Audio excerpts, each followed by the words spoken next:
Sot është arrestuar Hasan Krasniqi, kryeshefi i kompanisë rajonale të ujësjellësit Gjakova.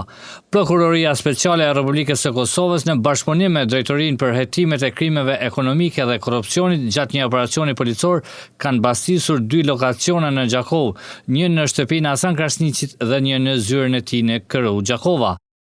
Sipas prokurorisë speciale, i arrestuari është i dështuar për veprën penale keqpërdorim i pozitës zyrtare, ndërsa gjithmonë me urdhër të prokurorit ai është mbajtur 48 orë në ndalim. Gjatë bastisjes në shtëpi edhe zyrët të KRU Gjakova janë siguruar dëshmi dhe prova materiale që ndërlidhen me rastin dhe më pas janë sekuestruar edhe një laptop, një telefon mobil Samsung Galaxy 22, para 22.205 euro, një bark Rainer Witt dhe 2 kontrata që ndërlidhen me rastin e akuzës. Ndërkohë Kallzo.com me 9/3/2025 kishte publikuar disa auto-incizime në të cilat dëgjoi kryeshefi KRU Gjakova Hasan Krasniqi, teksa flet për një negocim të një kontrate dhe përfshirjen e tij në kontaktimin e bizneseve që do të merreshin me servisimin e makinave të ndërmarrjes, duke thënë se kujt i duhet t'i jepet tenderi për servisim.